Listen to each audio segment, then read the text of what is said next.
24 മണിക്കൂർ ദൈർഘ്യത്തിൽ പോകുന്ന ഈ പണിമുടക്ക് കേരളത്തിൽ ഏതാണ്ട് പൂർണ്ണമാണ്. എന്നാൽ മറ്റ് സംസ്ഥാനങ്ങളെ പണിമുടക്ക് ബാധിച്ചിട്ടുമില്ല. പശ്ചിമ ബംഗാൾ ഉൾപ്പെടെയുള്ള സംസ്ഥാനങ്ങളിലൊക്കെ തന്നെ പണിമുടക്കില്ല, ജനജീവിതം സാധാരണമാണ്. ഡൽഹിയിലും സാധാരണ രീതിയിൽ ജനജീവിതം പോകുന്നു എന്നാണ് നമുക്ക് മനസ്സിലാകുന്നത്. കേരളത്തിലാണെങ്കിൽ പലയിടങ്ങളിലും കടകമ്പോളങ്ങൾ അടഞ്ഞുകിടക്കുകയാണ്, ഗതാഗതം തടസ്സപ്പെട്ടു, ദീർഘദൂര യാത്രക്കാർ വല്ലാതെ വലഞ്ഞു എന്ന് ഞങ്ങളുടെ വിവിധ ബ്യൂറോകൾ റിപ്പോർട്ട് ചെയ്യുന്നുണ്ട്.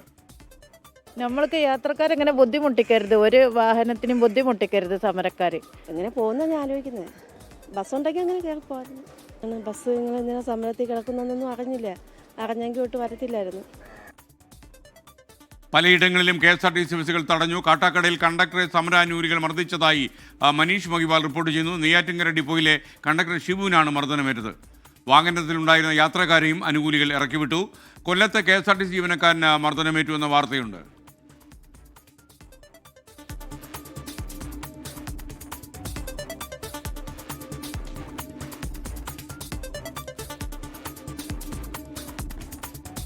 അടൂരിലേക്ക് പോയ KSRTC ബസ്സിൽ നിന്നുള്ള ദൃശ്യമാണ് പ്രേക്ഷകർ കാണുന്നത്.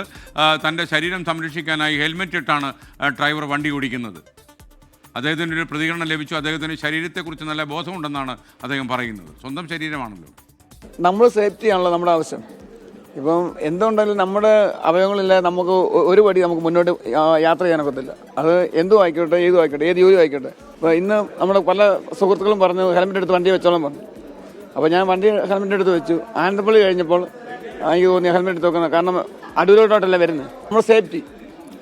കാരണം എൻ്റെ വീട്ടിലെത്താൻ ഞാനാണ്. അപ്പോൾ എനിക്ക് 2 കുഞ്ഞുങ്ങളെ, അമ്മ വയ്യാത്ത അമ്മയുണ്ട്. അപ്പോൾ ഞാൻ എൻ്റെ വീട്ടിൽ, അപ്പോൾ നമുക്ക് എന്തെങ്കിലും പറ്റിയാൽ അവരുടെ നമ്മളെന്നുള്ള ആശ്രയം അത് അവിടെ നിൽക്കുമല്ലേ. തലയ്ക്ക് വല്ല വേറ് കിട്ടുമെന്നുള്ള ഭയമാണ് അദ്ദേഹം ഹെൽമെറ്റ് വെച്ചാണല്ലോ വണ്ടി ഓടിച്ചത്. അതുകൊണ്ട് തന്നെ അദ്ദേഹത്തിന് തലയ്ക്ക് പരിക്കൊന്നും കിട്ടാതെ ആരും അദ്ദേഹത്തെ എറിഞ്ഞൊന്നുമില്ല കേട്ടോ. ഇത് പക്ഷേ ഒരു പുതുമയാണ്. ഇനി ഹെൽമെറ്റ് വെച്ച് വണ്ടി ഓടിക്കുന്ന ഡ്രൈവർമാരുടെ എണ്ണം കേരളത്തിൽ കൂടുമോ എന്ന് നമ്മൾ കണ്ടറിയണം.